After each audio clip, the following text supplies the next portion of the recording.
Hey y'all, I'm out here setting up trail cameras today, and I want to share 6 quick tips with you to use whenever you're setting up trail cameras that will help you get better pictures, better photos, more pictures of deer, and better information for your deer hunting.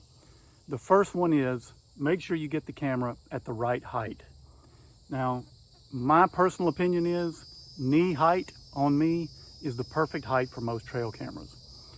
Now, I realize a lot of people have security concerns. You may be hunting on public land, and in areas like that where you're worried about your camera being stolen, it is a good idea to often put cameras above head level, take some climbing sticks or a step ladder with you so that you can put your camera up high, angled down.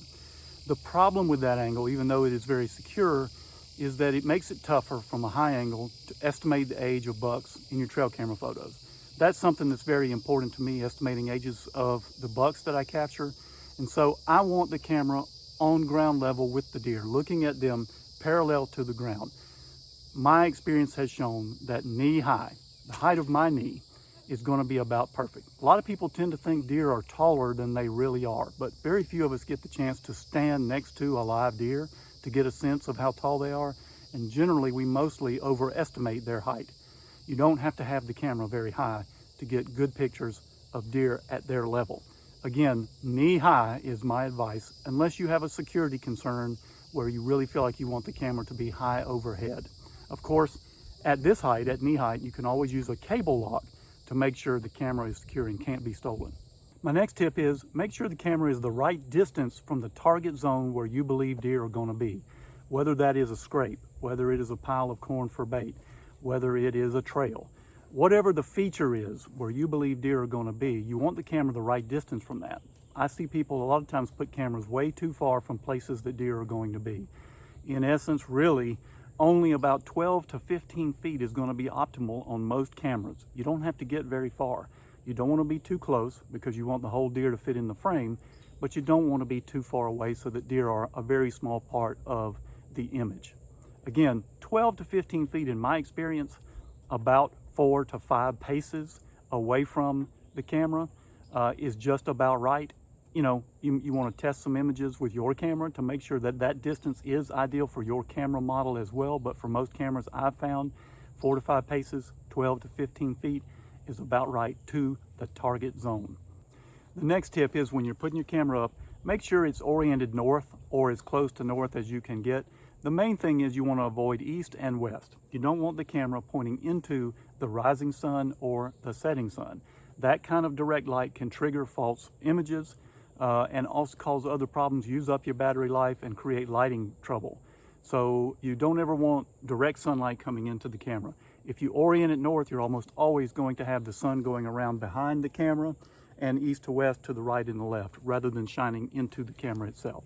So use a compass or use the compass on your smartphone every time you set up a camera to try to orient as close to north, northeast, northwest as you can, somewhere in that range, and you'll never have trouble with sunlight going directly into the camera. After you've got your camera positioned where you want it, the next thing is to clear the window. Look at the vegetation between your camera and the target zone where deer are going to be and ask yourself if there are any plants, sticks, vines, twigs, trees, or other things that are in the way that will reflect light back into the camera. You want to make sure full illumination is going on to the deer, so use clippers, use a handsaw, use whatever you brought in your trail camera kit to clear that vegetation, anything that might be sticking up into the field of view or blocking the lens port. Again, any of that vegetation reflects the camera's illumination back at it and reduces the amount of light that is reaching the deer. You want as much of that illumination on the deer itself at night. So again, clear the path. Make sure you don't have any vegetation or other obstructions between the camera and where the deer are going to be. Next, before you leave, hide your camera. Use vegetation from around here to tuck in behind the camera, around it. You don't want to cover it up. Make sure you don't block the lens port, but as much as you can, camouflage it. Just like you were setting up a deer stand or hiding yourself in a ground blind. Use vegetation to help hide the camera and make it less noticeable to deer. That is one of the things about putting it at this height, is it's right on the deer's level. They'll be able to easily see it. You don't want the camera to be obvious. It may disturb or detract some deer that pass through. So therefore, I always like to hide it. I haven't done that yet with this camera, but before I leave here, I'm going to trim some vegetation from around here with my clippers and tuck it into the strap, tuck it in behind the camera, lean it up against this tree. Make sure that there's a lot of camouflage here around my camera so that it does not stand out to deer. Now the last tip, and this will be the last thing that I'll do before I leave here, is shoot a test image with your camera fully set up and make sure everything looks good. If you're using a wireless camera like this Moultrie Delta that I'm fixing to set up, then you can trigger the camera and look on your smartphone to see the image. So trigger an image, whether you have to pull it off the card of a standard camera or whether you can send it to your phone wirelessly with a wireless camera. Check the image. Make sure everything is right. Is the height right?